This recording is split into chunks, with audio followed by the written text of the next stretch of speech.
Hi friends, this is Marina Shepelsky. I'm an immigration lawyer in the United States, and I run Shepelsky Law Group, which is a big team of legal professionals working with immigration and domestic violence type issues. We do VAWA, which is Violence Against Men and Women Act. We do asylum and work with victims of various kinds of violence. Today's video was inspired by the trial of the famous American actor Johnny Depp versus his former wife, his ex-wife, much younger lady, Amanda Heard, about 20 years difference between them. And this trial has brought into the public sight, the public arena, the fact that men often become victims of domestic violence, of spouse abuse in a marriage, in many ways in equal measures as women. This is a problem that goes beyond this actor,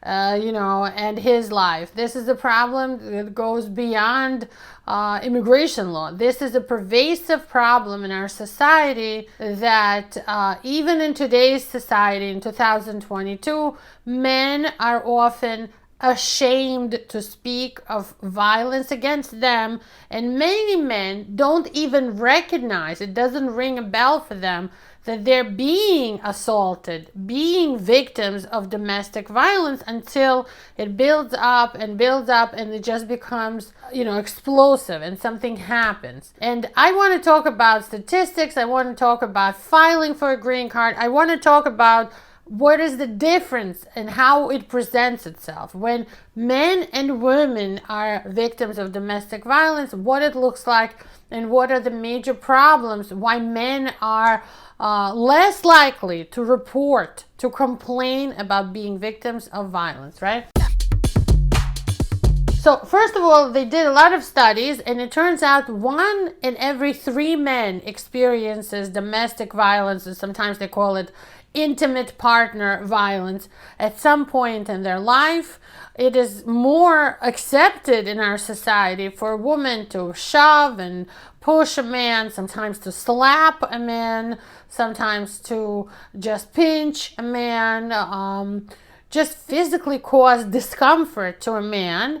And a man is not expected to hit back, to yell back, to say anything back. The man is supposed to be like stoic and just take it. Just take it for the team, they say, right? And that is the wrong approach. And in our practice, we often meet men who are here as an undocumented immigrant, or maybe they came with a visa, but they already filed for a marriage case and the original visa expired, but their marriage case hasn't yet reached an interview, or the interview is about to happen. And when they moved in with their wife, and the wife is the US citizen or even a green card holder, and this woman begins to feel the power that she has over this man, which is not usually like the situation, unfortunately, right, in heterosexual couples, and I don't want to generalize, but usually women think the man has more power. But here it's so different because the man doesn't have papers, the man is usually new to United States, doesn't know the culture so much yet, doesn't feel comfortable yet, doesn't understand all the social cues and things like that, right? So the woman starts to feel dominant, starts to feel that balance of power way in her favor, and with time she becomes to abuse the man, and it always starts with the money. Okay, it starts with the money. And a lot of these cases that I've been consulting for like the last couple of years, the story is very similar. The man is the immigrant. Let's say he is from Pakistan or Bangladesh or from Africa. He meets a lady who was born here, an American citizen lady. She's also struggling, but she's American, so she's struggling, working 2-3 jobs, making very little money, barely making ends meet, and she thinks, okay, I'm married, now my husband has to support me, finally I can relax. But then she runs into these problems that American people don't always understand or recognize. The fact that somebody is a new immigrant, even though, yes, he's the man and he's supposed to be the supporter financially in the family, he's dealing with a lot of problems. He doesn't have a work permit. He doesn't have a social security number. He doesn't have credit history. He cannot, even if, let's say in Pakistan, he was a doctor, when you come here, you have to start from the bottom. You don't have your social, you cannot even get into residency, for example, if you're a doctor. Most of them go and become drivers, for example, driver for Uber or Lyft or construction or, anything that requires you to be able to work without it being on the books. When you are a new immigrant, if you don't have papers, and this woman doesn't understand these problems, now she's experiencing them. She might have already left her job. Here she realizes the man wants to send money to his parents, to his kids from prior relationships, to maybe his younger sister who's getting married, and that whatever little money he's making, now he is more inclined, since he's still new here and still is very much supporting and in touch with his family back home, he's more inclined to send his earnings back home. And here she is, she thinks she had a cash cow, that he was going to support her, and it turns out there's no such thing. She has to go back to work. Here's where the problems begin. They start to call names. They say, you're no good, you're low life, what kind of a man are you, what kind of a husband are you, why do you have to send money to kids I've never seen and I'll never see, and the family that I have never met and probably never will meet. Right? Because, the idea of legalizing now with all these delays after a year and a half or 2 years seems like it's never going to happen sometimes to people. That's the mentality they have. So they begin emotional, financial abuse. She begins to control his every dollar. Give me all the money that you made. No, you cannot send money to your kids from your first marriage. No, you cannot send money to your mom for like a surgery in India. No, I'm not letting you talk to your family here, because if you do have family, if the immigrant has family in the United States, the cousins or whatever, they will start telling him, this is wrong how she's treating you. You're fighting all the time. I see how upset and depressed you are. Why can't you send money back home to your mom or your dad? Why does she want to take all your money? And they begin to put doubts in his mind even more. So of course, the abuser, the U.S. citizen spouse, now also wants to isolate this man from his family, from his friends. His friends who are here longer will tell him the same thing. This woman is out of control. Why is she talking to you like that? Why is she hitting you? Why is she blackmailing you with going to your interview, not going to your interview? And then they always say the same thing. You're an immigrant. Nobody will believe you. This is what we heard in this trial with Johnny Depp and Amanda Heard. She said to him, who is going to believe you? She filed an order of protection against him. She made him look like an abuser. She went to the media and wrote an article. And we are so used to the family gender stereotypes that the woman is the one who's always getting beat up and abused and has no power.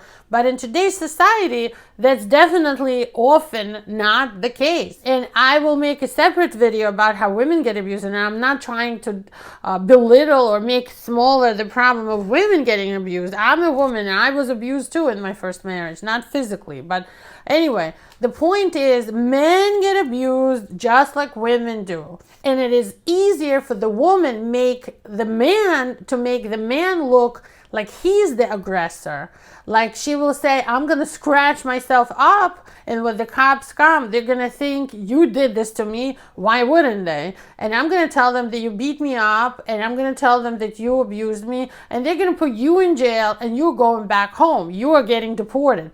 I'm going to get you deported. Then what happens is sometimes these women begin to cheat on the man, and they don't even think him worthy of like hiding it from him. I'm talking about what I see in my practice, and I don't want to generalize, but when men come to me for VAWA, and we end up filing a case called Violence Against Women Act. There should be one called VAWA, Violence Against Men Act. But this law, the I-360 petition for VAWA, can be used for men and women. And when we interview our clients, we hear the same story and it doesn't matter where the abuser and him live. It doesn't matter if she is, white, black, American, Puerto Rican, Cuban, whatever. The situation, the social situation of the man being the immigrant, being new to this country, new immigrant, doesn't know the language, doesn't know the culture, doesn't have the paperwork yet.